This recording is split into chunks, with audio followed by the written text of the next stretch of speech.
Après avoir battu les Phillies, là, c'était les Dodgers qu'on devait affronter. Alors après avoir gagné le deuxième match à Los Angeles, ça devenait un 2-3. Les 3 matchs à Montréal. Freezing. And, you know, in that time of the year, too, where the weather gets pretty frigid. But, you know, this is the playoffs. And, they had to play in the same weather. They're actually from L.A., which, you know, they're not really used to that type of weather at all. Il y en a qui avaient surnommé le stade olympique la glacière ou l'igloo. It's cold everywhere. It was enclosed. It was kind of not a damp cold. It was kind of like being in a refrigerator cold, but it wasn't like being out on the tundra with the wind blowing on you cold. You could get used to it. I could get a heat going. I enjoy pitching in the cold. Hitters don't like it. They don't like to get jammed. They don't like to hit the ball on the end of the bat. It makes your fingernails split and crack, and that's why hitters use gloves. On revient à Montréal, c'est 1-1. Il y a 54 000 personnes dans le stade. C'est fébrile. Parmi mes soirées mémorables, mes matchs mémorables dans l'histoire des Expos, là, c'est dans le top 3. Il y a 2 gars sur les buts, puis c'est Jerry White qui se présente au bâton. Le petit Jerry White qui pèse 145 livres. Là, il arrive au bâton. Il y a 50 000 personnes, ou à peu près. C'est plein, c'est électrique dans le stade. C'est vraiment, là, t'en as des frissons, le monde... Moi, je suis debout. Je m'en souviens parce que des fois, on ne regarde pas toutes les présences au bâton. À un moment donné, on y est fou, là. Mais lui, je m'attarde à le regarder. Toc! Il frappe la balle, je la vois encore partir.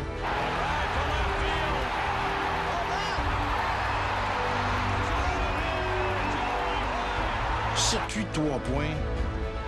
50 000 spectateurs se lèvent d'un bond, en même temps, comme s'ils avaient pratiqué. J'ai jamais vu ça. C'est comme s'il y a une bombe qui avait explosé dans le stade. Là, on avait notre meilleur lanceur au monticule.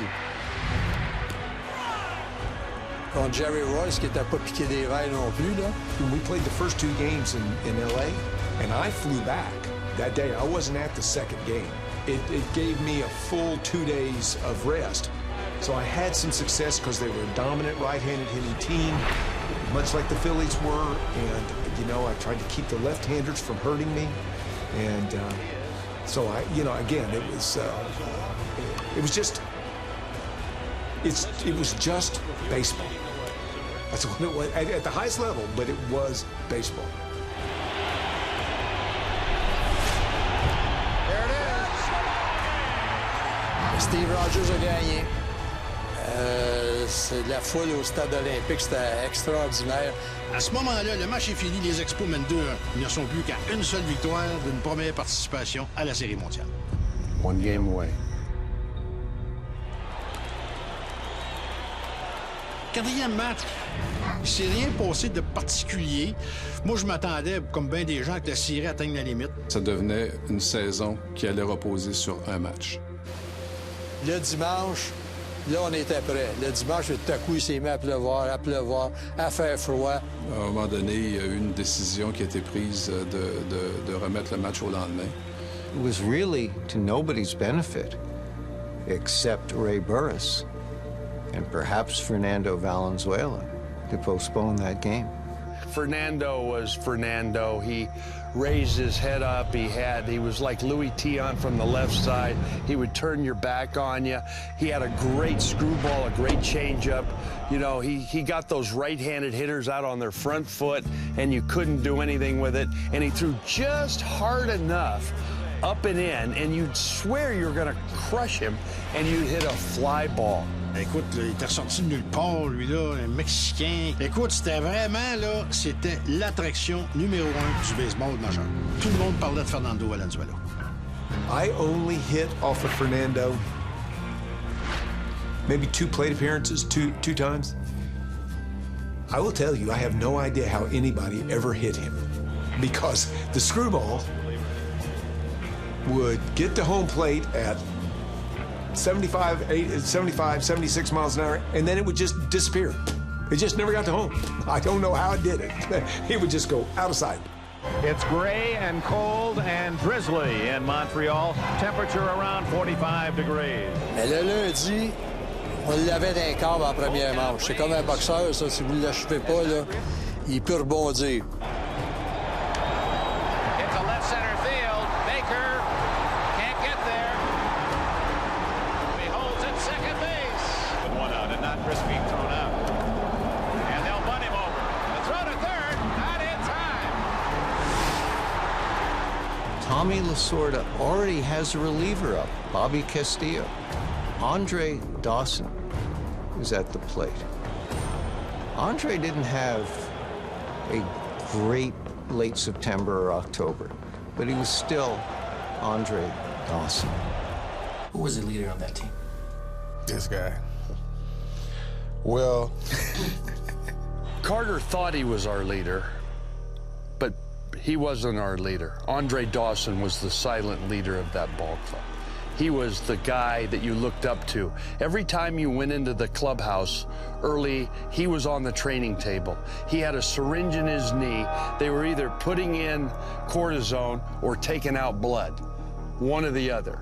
He always had a needle in his knee. He was just the most injured ball player and the gutsiest ball player I ever played with. Première manche. Dawson est au bâton. Il y a deux coureurs, c'est but. Un au premier, un au troisième. because he threw two different screwballs. He threw a slow one and he threw a hard one. And I said, then he's not gonna throw the slow one, he's gonna throw the hard one off his fastball. And he threw me a cutter. And they jammed me. Double play ball, and the Dodgers turn it as the run scores. I hit the ball and it turned out to be a double play. The run scored, but you know, with 2 outs, we only got 1 run. Double jeu, les Expos se contentent d'1 point. Ils ont Fernando dans les cadres.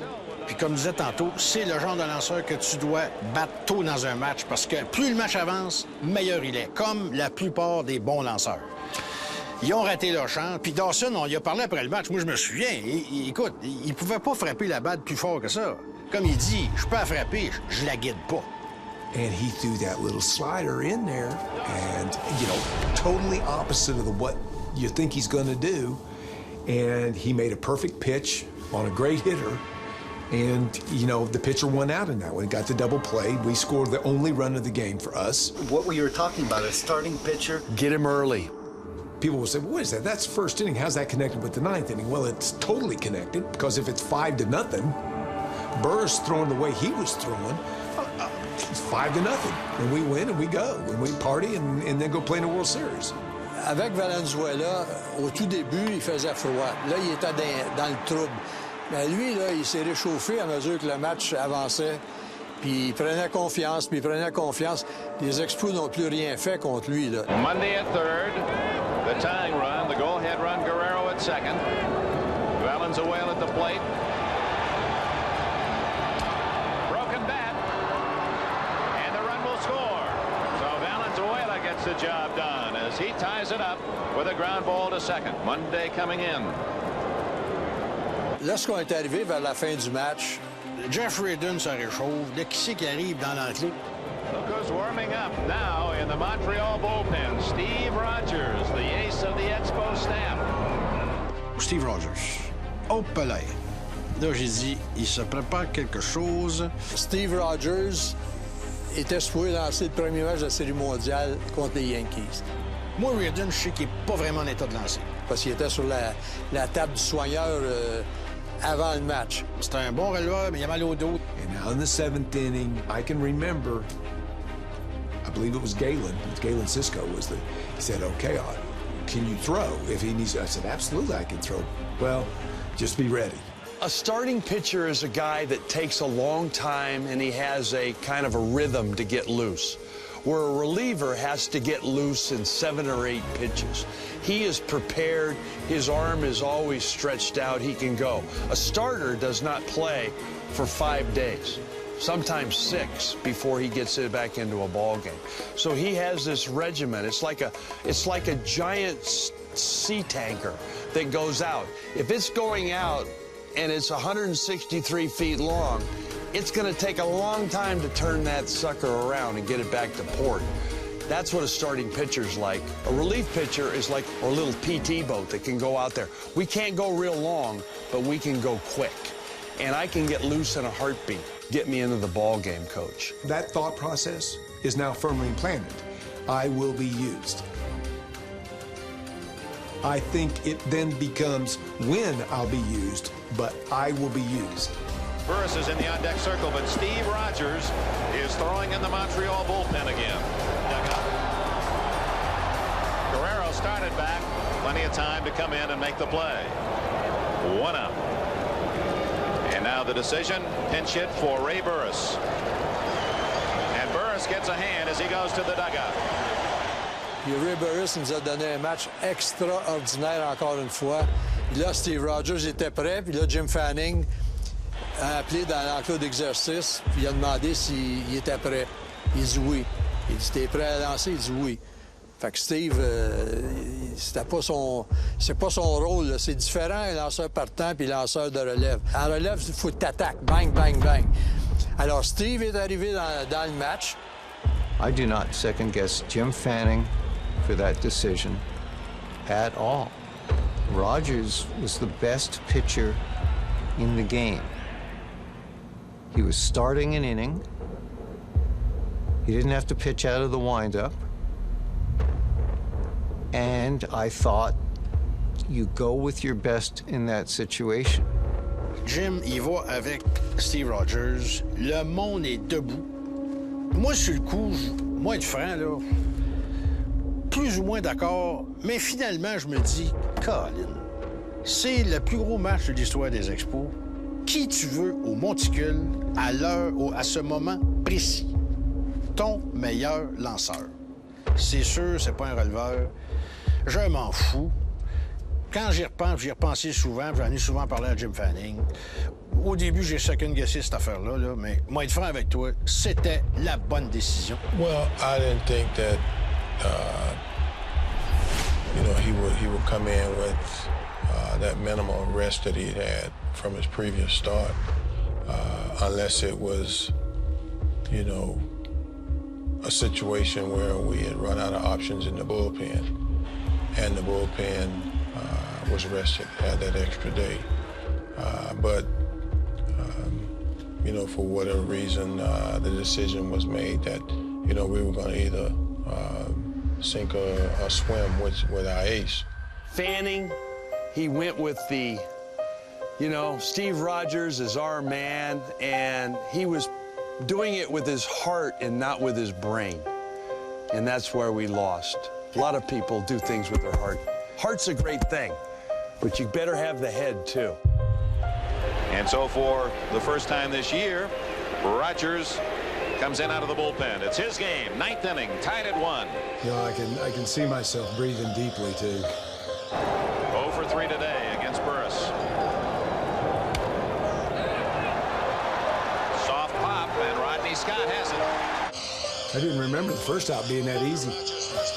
Lui aussi, il y avait l'effet du froid, là. Mais quand tu arrives au monticule, c'est... Là, il faut que tu produises. This is only the 3rd time in his entire Major League career he's pitched in relief.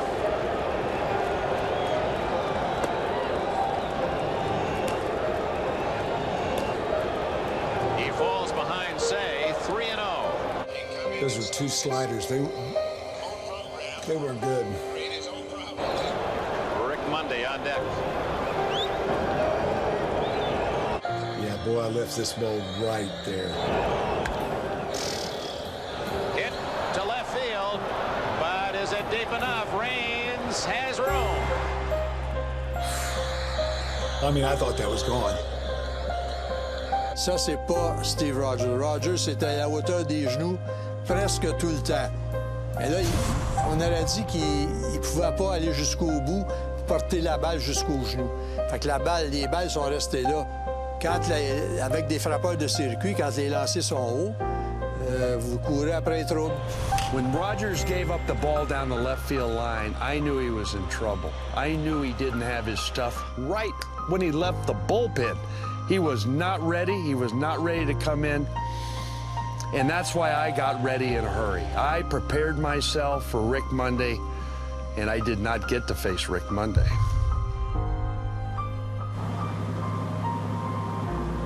Moi, en 1981, mon sideline, c'était l'annonceur des Expos. Quand j'ai présenté Rick Monday était voltigeur de droite. Voltigeur de droite, right fielder Rick Monday.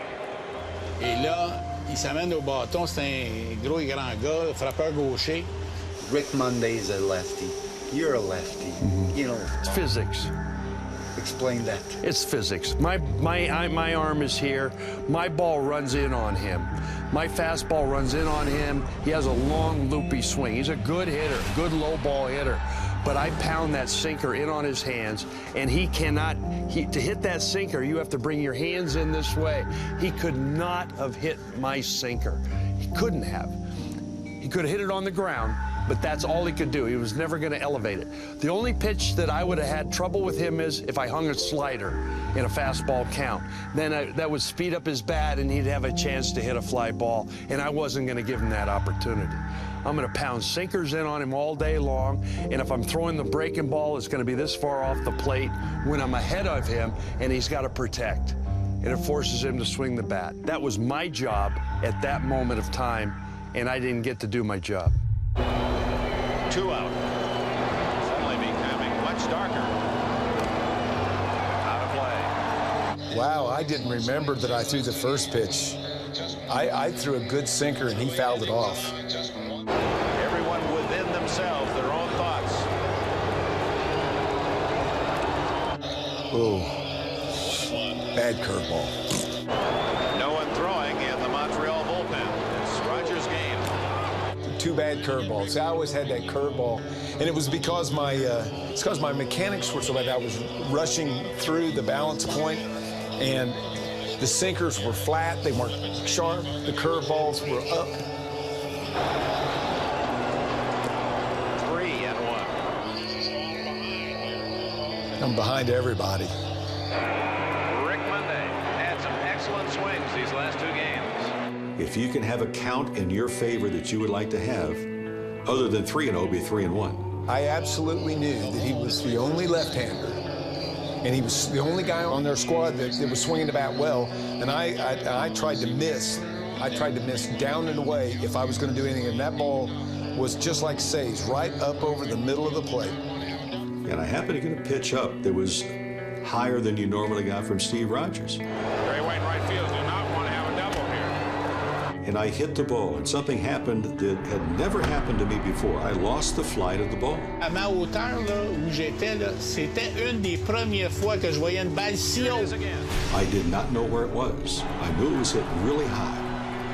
And as I'm going to first base, I started to watch Andre Dawson, who moved over into right center field and kept going. I'm thinking, well, it's hit so high, it's probably going to be caught. And then I saw him continue to run. It was hit so high. Before I knew it, I was right at the wall, and the ball was still in the park.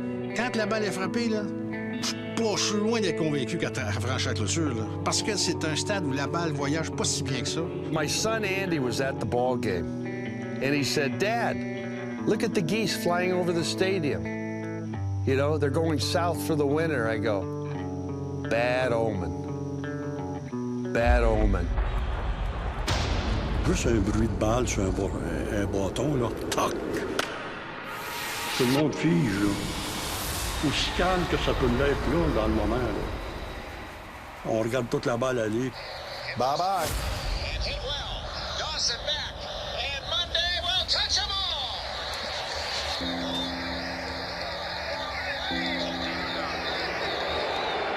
Barry White in right field. Do not want to have a double here. Hit to center. And hit well. Dawson back. And Monday will touch them all.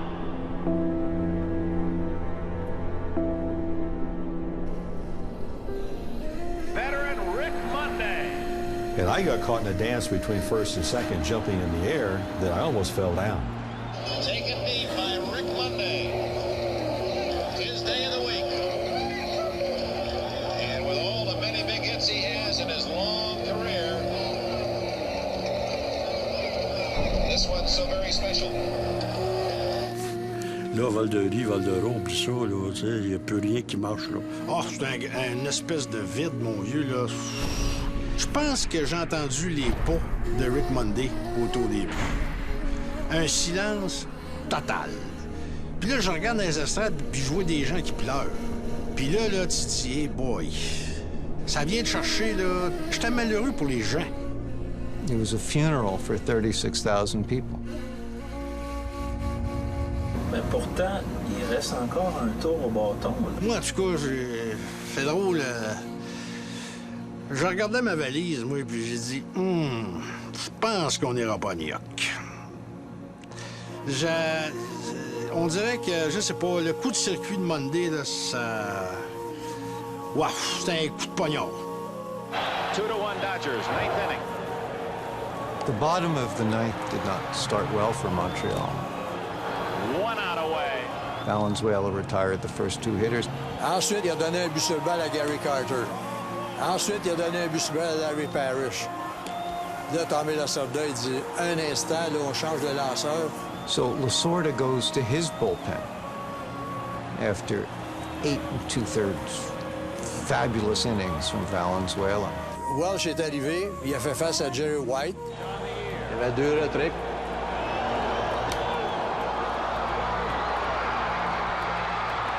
And the Dodgers are National League champions. Là, c'était le silence complet dans le stade olympique.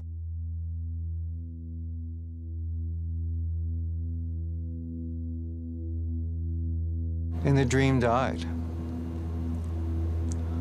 I went down into the clubhouse afterwards. It was quiet. I just remember it was just a sad feeling because even though it was my first full season with the Expos, I just felt like that was the year. That was really the year for us to do it. I don't think I really thought about, what would next year bring or anything like that. I was just thinking we actually had a chance to go to the World Series. We were a game away from going to the World Series, and it just slipped out of our hands. It was devastating for everybody. I mean, it is just a game, but it's your livelihood, it's your life. And so, it's tempered a little bit. It's certainly not like having your child in the hospital. And so, I'm saying, so you can reflect on those kinds of things, but you don't really reflect on that in the locker room right after. It's kind of a numbness. I played in the big leagues 20+ years, and it never happened. That's the one thing that sort of nags at you. I took it very hard. I just said, what, could I have done more, or should I have done more? I just put a lot of the burden on myself. I just hate the Dodgers. Hate them more than the Yankees. And I know I got Rick Monday out in college, I got him out in summer ball, I got him out my whole career, and I don't get to play against him. And it was like, here I am, I'm the right guy at the right moment to go in and pitch to him. He is not gonna hit a home run off me. I'm gonna run that sinker in on his hands. He's gonna foul it off his foot. I'm gonna throw him a slider away. He's gonna wave at it. Game over. We win the game in extra innings. I could have thrown 3 or 4 innings. 3 good innings I had in me, and I didn't get to use. I had bullets in my gun and didn't get to use them. That's the worst feeling in the world. The feeling that you're in the on-deck circle and you can hit and you don't get to hit, or to be in the bullpen and not get in the game. That's one of the reasons I still play baseball. I have a lot of unfinished anger that I did not get to play. I could not believe we did not win the last game. I still, to this day, cannot believe that Rick Monday hit a home run.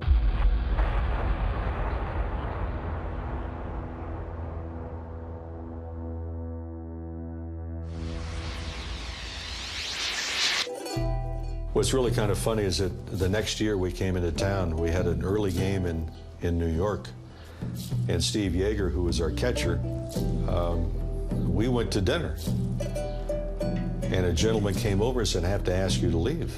And we said, well, the kitchen's open till 10 o'clock. It's only 7 o'clock. He goes, well, I'm not worried about that. He said, but I don't want any fights in here. I said, we're not going to fight. We're going to have dinner. He goes, well, you have to convince that table of 6 back here that we're not going to have a fight. And we were asked to leave.